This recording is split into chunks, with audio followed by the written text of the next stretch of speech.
evaluación del crecimiento y del desarrollo, que son dos procesos íntimamente ligados, pero que solamente los diferenciamos para un conocimiento académico, este, tengo que decirle que ninguno de ellos está desligado del otro. O sea, ningún niño con un crecimiento inadecuado puede tener un buen desarrollo y ningún niño con retardo del desarrollo puede tener un buen crecimiento. O sea, estos son procesos que vienen de uno y otro lado y donde básicamente quien está alterado, si es que hubiera esa situación, es el sistema nervioso central. Entonces, por eso nos preocupamos mucho en estos 1000 años, en estos 1000 primeros días de vida que se ha dado a denominar esta etapa crítica del crecimiento, nos preocupamos mucho del desarrollo del sistema nervioso central y de que no sufra ninguna alteración para que permita un adecuado crecimiento y desarrollo. Pero es cierto también que cualquiera de las otras partes del organismo deben estar adecuadamente estructuradas para que lo permitan. Porque si un niño nace, por ejemplo, con amelia, por mejor desarrollo del sistema nervioso central que tenga, no va a poder cumplir actividades porque tiene la ausencia o carencia de un desarrollo adecuado de algún miembro del cuerpo. O si un niño nace, por ejemplo, con una displasia ósea, lo mismo, no va a poder complementar las actividades del crecimiento a pesar de que el sistema nervioso central pudiera estar adecuadamente desarrollado. Y así podríamos pasar por muchos ejemplos. Y al revés también, si un niño nace y hace una parálisis cerebral, por más que el resto del organismo haya estado destinado a crecer adecuadamente, no lo va a poder hacer porque el sistema nervioso no va a crecer en la misma forma adecuada. Entonces, esto es más o menos un conocimiento, digamos, en resumen de lo que vendría a ser la integración de crecimiento y desarrollo. Pero cuando tenemos que evaluarlo, el crecimiento, porque recuerden que lo estamos dividiendo para cuestiones académicas, cuando tenemos que evaluar crecimiento, al ser humano lo evaluamos a través de la ausología, que es una ciencia que utiliza las mediciones como una de sus fuentes para poder evaluar el crecimiento de una persona. Y así es que aparece la antropometría como una de las técnicas de esta ciencia que nos ayuda a determinar si el crecimiento de un ser humano está siendo adecuado o no. Y para eso la antropometría tiene varios usos. Y aquí, por ejemplo, está la antropometría básica, que es la que ustedes van a ver al desarrollo del curso, donde básicamente van a evaluar la talla para la edad, la velocidad de crecimiento, que es lo más importante que debemos evaluar en un niño, el crecimiento adecuado del perímetro cefálico cuando el niño es más pequeño, porque eso está indirectamente relacionado con el crecimiento del cerebro. La antropometría nutricional, que ya lo que hace es utilizar indicadores antropométricos a partir de mediciones, por ejemplo, como la medición del peso, de los pliegues cutáneos, de los perímetros corporales. E incluso podemos usar antropometría para situaciones específicas. Por ejemplo, los traumatólogos pueden estar usando mucho la anemometría, que eso no es otra cosa que la medición del segmento inferior de la pierna, o sea, mejor dicho, de uno de los segmentos de los miembros inferiores como es la pierna, porque mide la longitud de la pierna. Y eso ayuda, por ejemplo, cuando se hace tratamientos para tratar de elongar segmentos que han sido o han nacido acortados o que por alguna lesión no están creciendo adecuadamente. Entonces, la antropometría puede tener todos estos usos, pero nosotros lo que buscamos es las relaciones que hay entre ellos para hablar de normalidad y luego hablaremos de qué cosa consideramos normal. Pero en este ejemplo que ustedes pueden ver acá, de dos niños, por ejemplo, para comparaciones, dos niños normales con dos niños que tienen problemas, en este caso problemas endocrinológicos, y disculpen que yo haya escogido eso porque mi especialidad es esa. Pueden ver ustedes acá un niño de 2 años de edad comparado con un niño de 8 años, pero que está afecto por hipotiroidismo congénito y que aparentemente tuviera una misma distribución segmentaria que un niño de 2 años, pero con una mayor ganancia ponderal. Entonces, por ejemplo, aquí nomás en la distribución segmentaria ya podríamos estar identificando patología.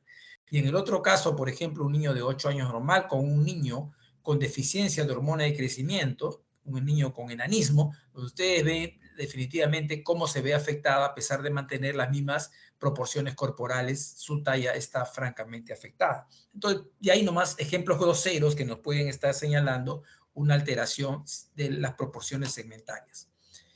Decíamos que en la antropometría del crecimiento lo hemos relacionado en pediatría mucho con nutrición. Y prueba de eso es que ustedes ahora cuando van evaluando crecimiento hablan de desnutrición crónica, de desnutrición aguda, de retardo del crecimiento, etcétera. Y toda esa expresión de carácter nutricional ha sido obtenido a partir de datos antropométricos, pero no es el 100% siempre. Entonces, yo lo que quiero que quede ahorita en la cabeza de ustedes es lo siguiente. La antropometría no es un diagnóstico nutricional, es una evaluación que soporta una historia nutricional. Si yo tengo una historia nutricional deficiente, entonces yo tengo una historia nutricional deficiente y mis datos antropométricos coinciden con ello, por supuesto voy a corroborar un diagnóstico nutricional de desnutrición. Pero si yo tengo una historia nutricional que no tiene características de deficiente y tengo datos antropométricos que me dicen que el niño no está creciendo adecuadamente, no es un diagnóstico nutricional. ¿Ya? Eso es para que no a todos los califiquen de desnutridos. Bueno, les decía que la utilidad ha venido a relacionar los indicadores, quiere decir relacionar una medida con algún evento con el que yo lo pueda hacer comparativo. Entonces, por ejemplo, peso para la edad, ¿no? Estoy relacionando el peso con una edad. La edad puede ser cronológica, ¿no? Peso para la edad cronológica. Puede ser el peso para la edad y de acuerdo al sexo. Es peso para la edad y de acuerdo al sexo. Puede ser femenino o masculino. Lo mismo con la talla, que también está relacionada con la edad. O la relación entre dos medidas, como es el peso para la talla. O, por ejemplo, ya un índice que también relaciona lo mismo, como es, como es el índice de masa corporal, por ejemplo, ¿no? Entonces, el índice de masa corporal también nos puede estar señalando eso. Y cuando hablamos de normalidad, no es otra cosa que utilizar las evaluaciones de tipo estadísticas y las evaluaciones de tipo aritméticas o matemáticas. Y aquí nosotros lo que tenemos es una de las curvas de Gauss, que ustedes deben conocerla bien. Y aquí es para agrupar a toda la población y decir que el promedio del crecimiento de una población va a marcar el punto de partida estándar, o sea, el denominado cero desviación estándar, y a partir del cual hacia un lado podemos tener desviaciones positivas y hacia el otro lado desviaciones negativas. Por acuerdos internacionales de científicos que han evaluado esto en grandes poblaciones y después de hacer seguimiento por muchos años, el acuerdo ha sido que vamos a considerar normalidad estadística para estas mediciones entre -2 y +2 desviaciones estándar, considerando entre 1 a 2 desviaciones estándar los grupos denominados de riesgo. Y todos aquellos que estuvieran por encima de las 2 desviaciones estándar o por debajo de las 2 desviaciones estándar se considerarán anormalidad estadística. Esa anormalidad estadística, ¿qué relación clínica tiene? Cuando la desviación estándar está por debajo de -3 o por encima de +3, es casi al 100% de seguridad de estar afectado. Quiere decir, de ser alguna persona que está afectada, sea por alguna patología que le lleva a algún estado de desnutrición o por alguna enfermedad diferente o crónica que pudiera estar afectando su crecimiento. Mientras que cuando está entre -2 y -3 desviaciones estándar, hay casi un 5% de población que no está afecta, que no tiene enfermedad, pero que encaja y encasilla acá. Acá, por ejemplo, tenemos a la talla corta familiar, al retardo constitucional del crecimiento, a niños con patologías como displasias esqueléticas. Acá tenemos otro grupo de gente que no tiene patología nutricional, pero que encaja dentro de este grupo. Y en el grupo de riesgo, entre -1 y -2 desviaciones estándar, o entre +1 y +2, nos está diciendo que el 68% de ese grupo poblacional es normal y que probablemente, perdón, es el que pudiera estar afectado en verdad en riesgo y que un 20 y tantos por ciento, un 30 y tantos por ciento no está afectado. Mientras que entre -1 y +1 quiere decir que el 100% del grupo lo vamos a considerar dentro de rango normal. Sin embargo, esto también tiene sus, digamos, acepciones. Entonces aquí están viendo ustedes lo que les señalaba al comienzo, que un 5% de personas son clínicamente normales, pero estadísticamente anormales. Entonces, segundo criterio que vayan guardando de esta clase, 5% de este grupo de niños que caen por fuera de las desviaciones estándar consideradas normales son, anormales, son niños que no están afectos. Muy bien. Ahora, la expresión de la desviación estándar es una expresión que no es muy útil en la clínica para poder expresar la comparación con los padres de familia. Uno no le puede decir a una persona, mire, su hijito está creciendo menos una desviación estándar, pero usted no se preocupe porque está creciendo bien. Nunca algo que está bien se expresa en forma negativa. Entonces, cuando uno le dice a un padre de familia, está creciendo menos, dice, qué raro, ¿cómo que está creciendo menos si está creciendo bien? ¿Por qué? Porque la expresión es así de la desviación estándar. En cambio, cuando usamos percentiles, los percentiles todos son positivos. 3, 5, 10, 15, 25, 50, 75, 90, 95, 99. Entonces, ahí sí, esas son sus ventajas. Simple, tiene simetría, no da valores negativos, pero también tiene sus desventajas. Al igual que la otra, que el 5% de los niños que son sanos van a caer dentro del grupo de anormalidad. Pero ahora viene la otra cosa de que es, bueno, pero ¿y con quién nos comparamos? Porque muchas veces dicen, doctor, pero ¿por qué no hacemos una tabla de peruanos? Y no hacemos tabla de peruanos ni de otros de muchos países no hacen tablas. ¿Por qué? Porque tenemos todavía población afecta por desnutrición importante en el grupo poblacional a evaluar. Ustedes saben que en menos de 5 años en nuestro grupo poblacional todavía andamos por alrededor entre el 11 y 12% de población afecta. Se dice que cuando una población esté por menos de 10%, del 10% de población afectada por desnutrición y por un tiempo sostenido por más de 20 años, esa población se podrá decir que es válida para hacer comparaciones. O sea, todavía estamos lejos de tener una población estándar como modelo.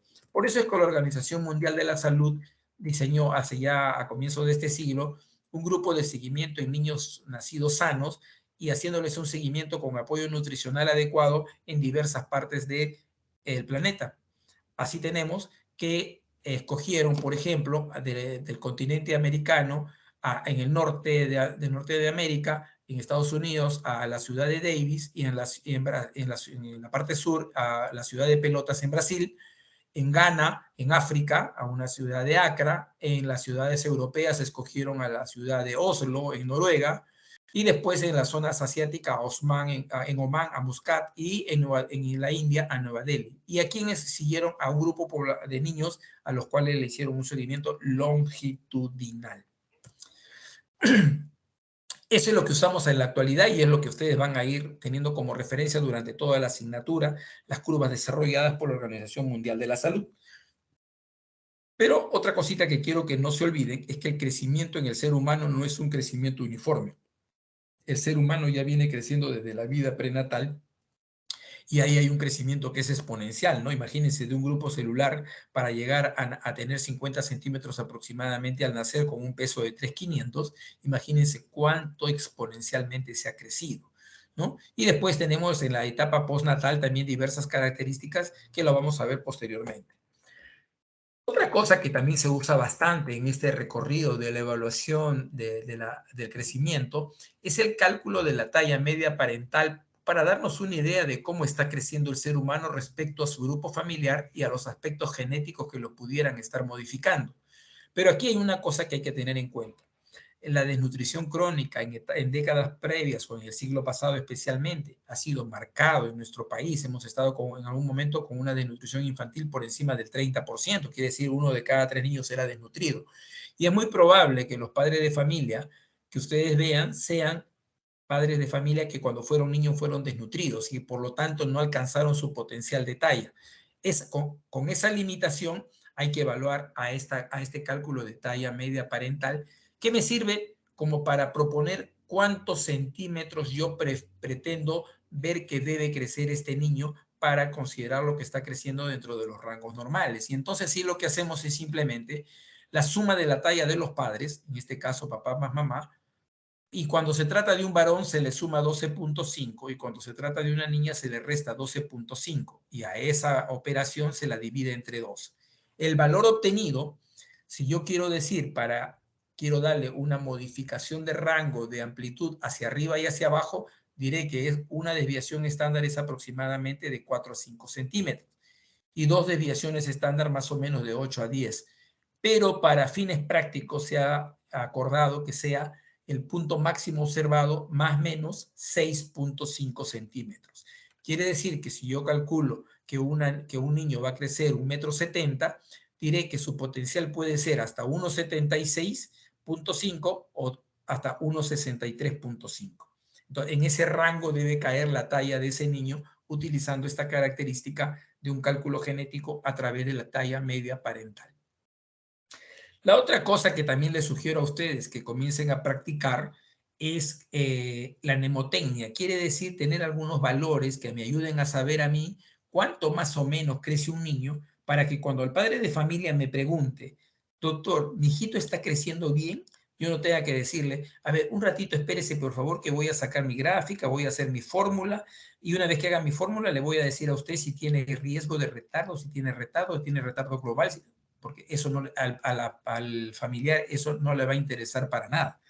Entonces usted tiene que llevar una mnemotecnia para que le diga, sí señor, su peso y talla están adecuados, su peso para su talla también está adecuado y por lo tanto su niño está creciendo bien. O en todo caso, señor, el peso para la talla de su niño está muy disminuido, la talla para su edad sí está normal, por lo tanto su niño tiene un adelgazamiento o está haciendo una desnutrición aguda si es que tiene una enfermedad.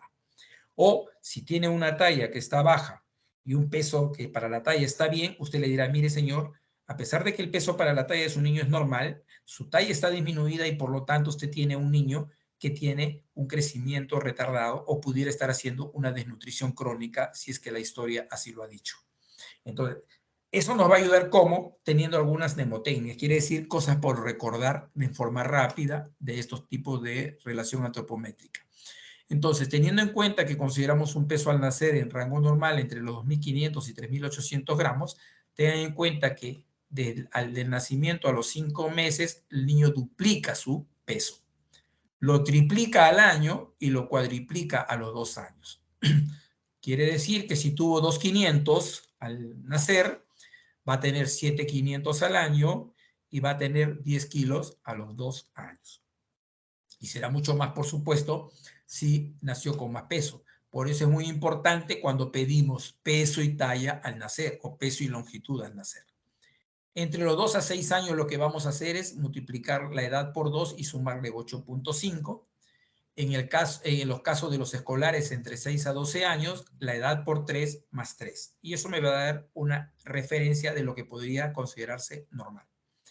Con respecto a la talla, crecen alrededor de 24 a 25 centímetros durante el primer año, pero en el primer semestre crecen el doble, 16 centímetros, y en el segundo semestre, 8 centímetros. A los 4 años alcanzan la talla de 1 metro, y eso, ¿por qué? Dirán ustedes, se acordarán y dirán, uy, ¿verdad que cuando yo llevé a mi hijito, a mi sobrinito, o al hermanito de la enamorada, cuando lo llevamos y queríamos que entre al juego para que no moleste, no entraba porque no llegaba al metro? No, es que lo que pasa es que no solamente uno calcula que porque llegue al metro ya tiene la capacidad, sino ¿por qué? Porque un niño que alcanza los 4 años ya tiene un desarrollo psicomotor adecuado para medir algunos de los riesgos que pueden correr en esos pequeños juegos. Y para estar solamente pensando en la edad, se le ha tomado como dimensiones 1 metro. Entre los 5 a 10 años se crece 5 centímetros por año y pensando que después de los 10 años la gran mayoría va a estar en desarrollo puberal, ahí el crecimiento ya es de acuerdo al estadio del desarrollo puberal. No es igual crecer en el estadio 2 que en el estadio 3 que en el 4. Eso ya lo van a desarrollar ustedes en su clase de adolescencia. Dos conceptos más que son fundamentales. El primero y el más importante, velocidad de crecimiento, al cual ahora le voy a dedicar un buen tiempo. Velocidad de crecimiento. Y el segundo, recuperación del crecimiento luego de una pausa, llamado catch-up growth. Primero, que cuando hablemos velocidad de crecimiento, ustedes van a interpretarlo a partir de esta curva. Esta es la curva de velocidad de crecimiento. Qué rara curva, ¿no? Que en lugar de subir, baja. Porque es así, la curva de crecimiento va disminuyendo paulatinamente y solamente se hace positiva en la pubertad. Entonces, previamente ha sido negativa. Pero mucho cuidado con las preguntas en ENAN o mucho cuidado con las preguntas cuando ustedes vayan a residentado. Les pueden poner esta pregunta: ¿la velocidad de crecimiento del niño es mayor en? Y la mayoría contesta lactante. ¿Por qué? Porque el lactante está creciendo 25 centímetros por año y en ninguna etapa de la vida postnatal, después de eso, se crece 25 centímetros por año. Pero a usted no le han preguntado en dónde se crece más. No le han preguntado en dónde se gana centímetros más, sino le han preguntado dónde la velocidad de crecimiento es positiva. Y la velocidad de crecimiento es positiva solo en la pubertad. Después es negativa, como ustedes pueden verlo, completamente negativa. Muy bien, y el otro es este concepto del catch-up growth, que no es otra cosa que después de un periodo en el cual ha habido una detención de crecimiento y se soluciona el problema porque se le da un adecuado tratamiento que pudiera ser nutricional o nosológico, el niño recupera su velocidad de crecimiento y vuelve a obtener su canal de crecimiento normal. A eso se le llama recuperación del crecimiento. Pero viene y nace esta pregunta: ¿es siempre indispensable buscar el catch-up growth de un niño? Entonces, ¿qué es lo que pasa? Que a veces los niños nacen con bajo peso, pero entra en la cabeza del médico solamente el peso. Y entonces, ¿qué dice? Hay que recuperar el peso y se olvidan de la talla. Y de repente este niño ya nació pequeño con una restricción intrauterina que fue un cambio hemodinámico para poder sobrevivir. Y usted al comentar, a tratar de incrementar el peso, rompe esa homeostasis y el niño gana más peso que lo que crece. Y ese tipo de alimentación agresiva para hacerlo crecer más en el entendimiento que estamos hablando de peso, hace que rompamos ese grado homeostático del niño, que el niño desarrolle mayor cantidad de ganancia ponderal y eso en la vida futura se ha asociado fuertemente con obesidad, resistencia a la insulina o diabetes. Y esos trabajos han sido de seguimientos largos por estos autores que yo les estoy señalando en la parte inferior. Y estos parámetros antropométricos, a partir de entender que han sido alterados por la parte nutricional, ¿cómo se va viendo en el niño? Estos parámetros antropométricos nutricionales o parámetros en general. ¿Qué es lo que pasa con un niño que en verdad se está desnutriendo, sea porque no hay ingesta o sea porque no utiliza lo que le dan? Primero, el niño disminuye su actividad, lógico y sabio, ¿no? No gasto para poder ahorrar lo poco que recibo o lo poco que ingresa. Entonces, primero, el niño se vuelve hipoactivo. Por eso, niño que no fastidia, niño que puede estar enfermo, porque los niños son activos. Lo segundo que se altera es la velocidad de crecimiento. Miren ustedes, estoy colocándolo ahí, velocidad de crecimiento. Todavía no se alteró el peso, todavía no se alteró la talla, todavía están dentro de esas -1 más 1 desviación estándar, o sea, todavía no están ni en riesgo, todo está bonito. Oiga, la velocidad de crecimiento ya está disminuyendo. Entonces ahí hay que tener pauta y entenderlo. Ahora vamos a verlo con más calma. Luego, el peso, posteriormente la talla, y si es un niño pequeño, al último se afecta el perímetro cefálico. Por eso, cuando ustedes revisen estas clases que hacen de desnutrición severa, cuando revisen marasmo y kwashiorkor, van a ver que se trata de niños delgaditos y cabezones. ¿Por qué? Porque lo último que se afecta es el perímetro cefálico. Muy bien, cuando yo voy a hacer esta valoración, entonces, ¿qué voy a ver? Primero, la característica del canal de crecimiento y de la velocidad de crecimiento. Canal de crecimiento no es otra cosa que el niño siempre crezca por las mismas curvas que ha obtenido. Pongamos que aquí estén desviaciones estándar, que estén percentiles, no importa. Si el niño siempre creció adecuadamente, siempre por el mismo carril, este que tenemos acá de color medio naranja, ese es un crecimiento normal. Pero ¿qué puede pasar? Que ese niño, cuando yo lo veo en esta consulta, aquí, digo, no, un ratito, pues, no conozco ninguno de estos datos previos, o sea, todo esto no lo he visto, lo veo acá. Y digo, no, ese niño está creciendo mal, pues. Mire cómo está en los percentiles inferiores, y hasta casi entre -1.5 y -2 desviaciones estándar, ya está en riesgo, este niño está en riesgo, ¿no? Resondrón a la mamá por no darle de comer y no sé cuánto. Cuando yo veo toda la curva completa, resulta que este niño nació pequeño y siempre ha crecido así, es un niño normal. Velocidad de crecimiento, canal de crecimiento y velocidad de crecimiento, normal. En cambio, en el otro niño que después ha llegado a esta situación, pueda que yo lo encuentre acá. Y lo encuentro acá y le digo, bueno, está ahí dentro del más menos uno desviación estándar, pues está normal, un ratito. Si yo tengo toda la evaluación longitudinal previa, me doy cuenta que su velocidad de crecimiento y su canal de crecimiento están desacelerando. Entonces, yo para calcular la velocidad de crecimiento tengo que hacer una resta de centímetros dentro de un tiempo de observación. Debo tener los datos, hago mis cálculos. Pero si lo tengo en una gráfica, como es el carnet de crecimiento de los niños, y yo ya voy observando que de este canal de crecimiento pasó a este otro, quiere decir hubo una pérdida de su canal de crecimiento, perdón, ahí nomás yo ya estoy advirtiendo que este niño está en riesgo, a pesar de que no haya todavía salido de las desviaciones estándar que hemos puesto ahora para hablar de anormalidad. Muy bien, y cuando ya voy a la evolución, entonces, si tengo una velocidad de crecimiento, me preguntaré si es normal o disminuida. Y fíjense que a partir de esto ya estoy hablando de velocidad de crecimiento. Si es normal y estoy hablando de talla, puede tratarse de una talla corta familiar o de un retardo constitucional de crecimiento, que son variantes normales del crecimiento. Si estoy encontrando que es disminuida o lenta, primera causa sigue siendo la malnutrición. Segunda causa, enfermedades crónicas, tuberculosis, enfermedades renales, enfermedades autoinmunes, cardiopatías crónicas, etc.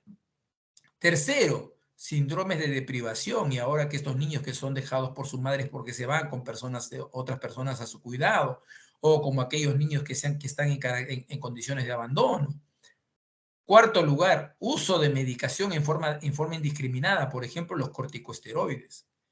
Y más atrás, las enfermedades endocrinas y luego las enfermedades genéticas. Muy bien, doctor, ya usted lo vengo escuchando aquí hasta ahorita, ya me habló de los estos, pero ya ahora yo quiero saber cómo utilizo esta cosa y cómo voy a explicarlo. Muy bien. Primero me voy a preguntar a quién voy a evaluar. ¿Cómo que a quién voy a evaluar? Voy a evaluar a un niño, pero todo. Sí, está bien, pues, pero ¿qué tal si usted está haciendo su serum y le dicen que evalúen a toda la población donde acaban de llegar? Se pone usted a evaluar a cada niño durante todo el tiempo, se le acaba el serum si usted todavía no va ni por la mitad de la población. Entonces aquí generalmente lo que se hacen cuando se ve población son cortes transversales, una única medida a todo el mundo. En cambio, cuando se hace un seguimiento es individual.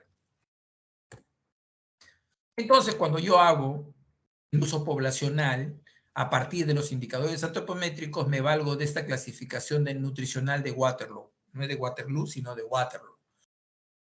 Y aquí los dos indicadores más importantes son talla-edad y peso en talla y peso sobre la talla, porque aquí, como ustedes ven, lo he puesto en negrita. El otro es más opcional porque es más variable. Entonces, yo diré que un niño es eutrófico, y miren que repito la palabra, eutrófico, no sano.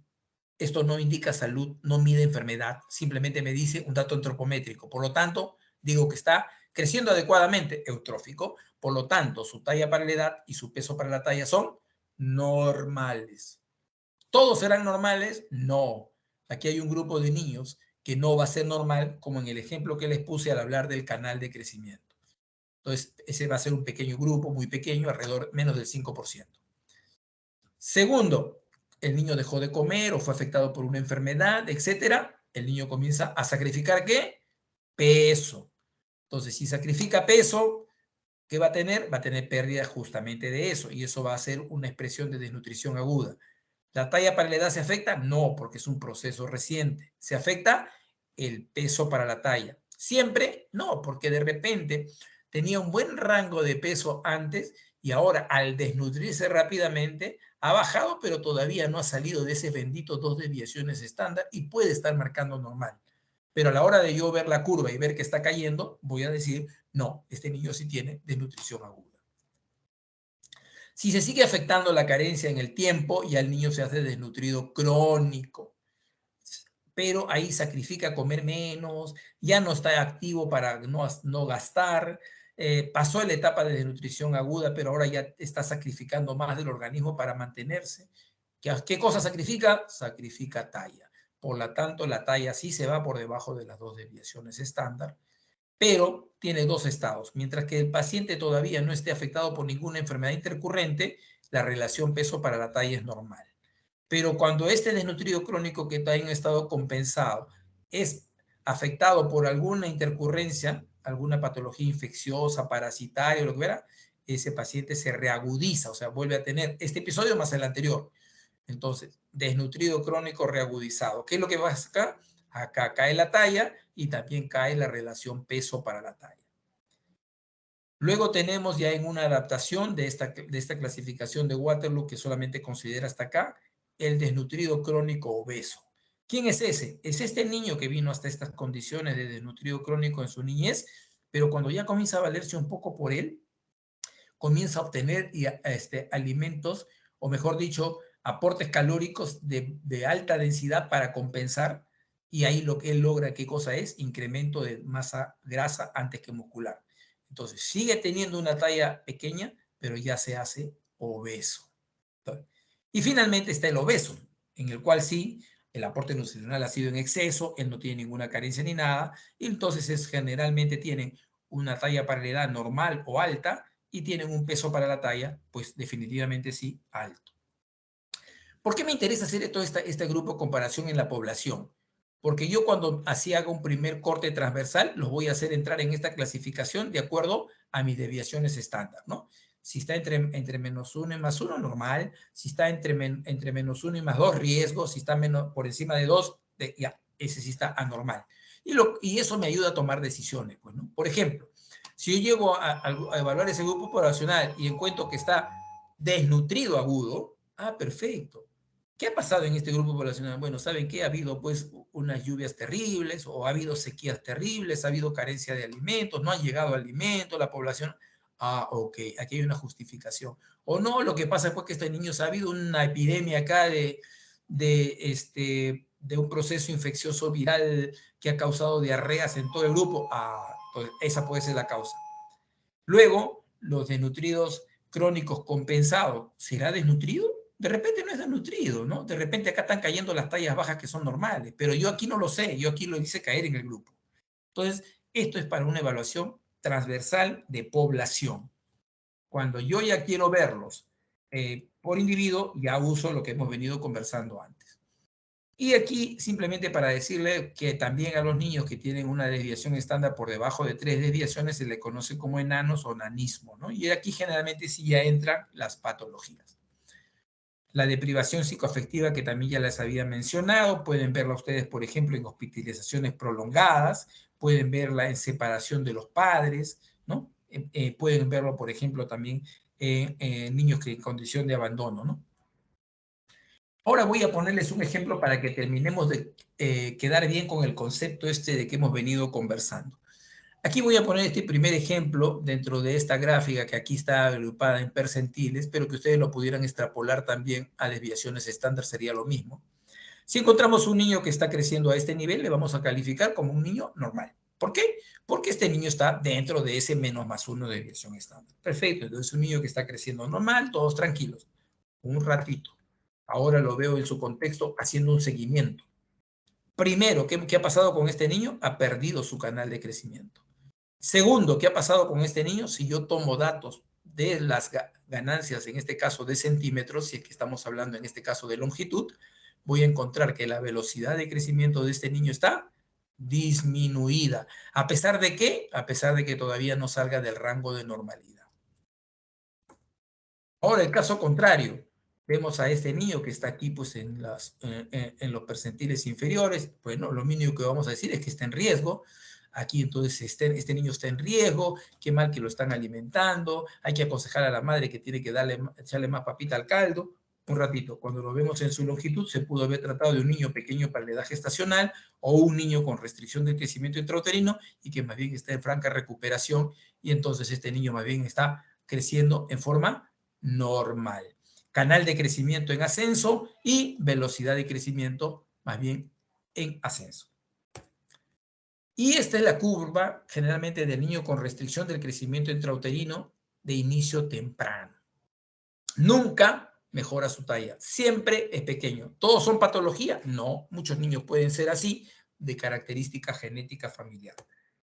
Pero aquellos que no lo son y que son afectados, recuerden ustedes que dentro del tiempo de gestación, a más temprano sea la injuria, el resultado final, ¿cuál es? Que no hay recuperación del crecimiento. a más tardío sucede el evento, eso sí tienen recuperación del crecimiento. Mucho cuidado al momento de hacer estas evaluaciones para evitar lo que les dije, de más bien causarles un factor de riesgo. Esto ya conocen seguramente ustedes, pero esto es el índice de masa corporal, acá expresado en percentiles, también lo pueden encontrar en desviaciones estándar. Es la relación entre el peso y la talla, o llamado el índice de Quetelet, que no es otra cosa que peso entre la talla al cuadrado. Aquí las mediciones que se utilizan para calificarlos, no me voy a hacer en extenso en esto. ¿Por qué?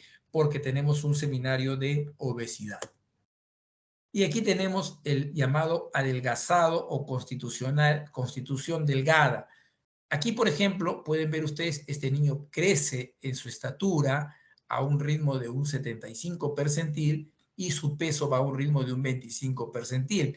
Entonces, al hacer relación peso-talla, definitivamente este chico está con un peso disminuido para la talla. ¿Cómo hacemos el diagnóstico? Cuando ustedes miran a los padres, si los padres son, pues, dos personas muy delgadas, pero de condición de normal, y ustedes ven al hijo que tiene las mismas características, ahí no cabe ninguna duda. Y, importante, tiene que haber seguimiento. No le voy a calificar en la primera vista, ¿no? Hago un seguimiento, y si veo que siempre su crecimiento es así, bueno, así será siempre este niño. Muy bien, hasta aquí hemos llegado. Quisiera yo saber si de ustedes hay alguna pregunta o alguna duda para poderlo absolver ahora.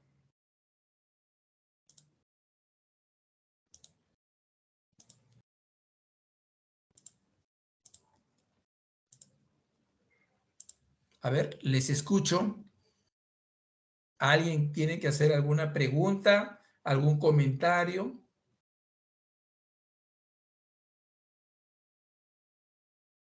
¿Me están escuchando o ya no hay nadie ahí? Porque como no veo a nadie. Sí lo escuchamos, doctor. Sí lo escuchamos. Ok, entonces, si no hay ninguna pregunta, los dejo por esta noche y nos veremos en la siguiente clase. Muchas gracias, doctor. A Buenas ustedes. noches. Que tengan buena noche. Buenas noches, doctor. Buenas Muchas gracias. noches, doctor. Muchas gracias. Gracias a ustedes. Nos vemos. Buenas noches, doctor.